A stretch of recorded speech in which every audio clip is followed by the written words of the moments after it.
Howdy, how you doing? I just had a couple comments about the impending, likely Trump prosecution, but I want to tie it into something that almost happened to me tonight. I was standing at the corner of 18th and Walnut, waiting for the red light to turn green because I don't jaywalk anymore, used to. And I felt this tugging on my side, and I just happened to look over, and there was a woman with her hand in my handbag, like pulling on the handbag. And I looked at her, and I said, "Yo, blankety blank blank blank blank." Yeah, I used my as mothers say to their toddlers, I used my words. And she looked at me and she said, "What are you looking at? I didn't do anything." And I said, "No, you didn't, because I caught you trying to do something. Get your ass out of here or I'm going to call the police." And then she scurried away. That is kind of what we are up against in the city of Philadelphia. This was on Rittenhouse Square. Those of you who are not from Philadelphia, should know that Rittenhouse Square is a very or used to be, very high rent area of the city. Lovely area. Of course, we have a lot of homeless people trolling the park, but other than that, it's really a nice place. So crime is a big issue. Crime is a huge, huge issue for Philadelphians. And I would think it would be a huge issue for New Yorkers, who have to deal with even more crime than we in, Philadelphia, in the provinces have to deal with.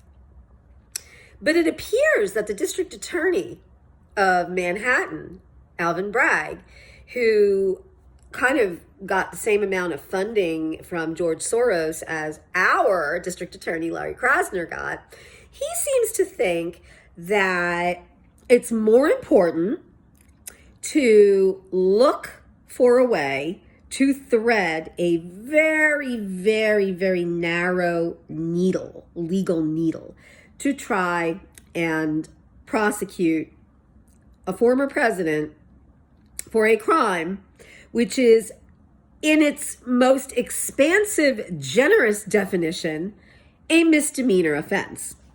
He's trying to bootstrap what is essentially an attempt to sort of enforce a non-disclosure agreement. He's trying to bootstrap that into a felony, a federal offense. And he's trying to do that because there are a lot of people out there who would love to try and short circuit a Donald Trump presidency, campaign. Now, let's be honest. I don't want another President Donald Trump. I really don't. I'm over it. I'm done. He did great things. God bless him for the Supreme Court. God bless him, because Roe is dead because of Donald J. Trump. And for that, he will have my undying affection forever, ad infinitum, until the day I die. But I do not think that he is the man that we need at this moment for 2024 and going forward. Nonetheless, as I said on social media, even if I do not want a Donald Trump in 2024, I will take a legal bullet for this man, because what is being done with this prosecution is malicious selective prosecution.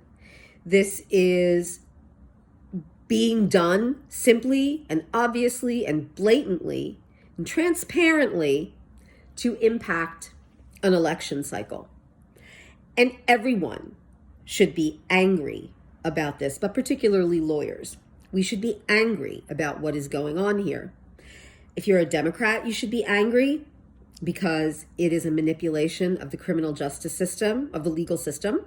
If you're a Republican, you should be angry, not because you want Donald Trump as your president, but because this is an attempt to take from us a candidate, a choice on a candidate. I thought Democrats were pro-choice. So you know, I'm not going to get into the weeds with respect to the charges, but it's so clearly obvious that there is no there, and that, you know, the Federal Election Committee refused to file any charges against Trump or to find him guilty of any kind of election interference or offense. Listen, you can say that there are other issues, the Georgia issue, there are some other possible violations that Donald Trump committed. Not here. This is a blatant attempt to keep him from running for office. And unfortunately, and I say unfortunately for everyone involved, this is going to boomerang.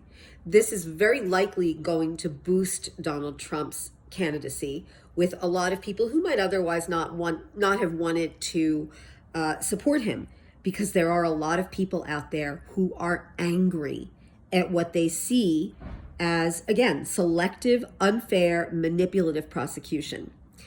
Alvin Bragg is not an honest dealer.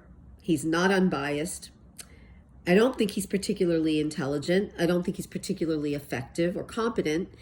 So I guess I really shouldn't be that upset, because I don't think that this prosecution is going to hold that much weight. But it angers me that it's even being attempted or broached.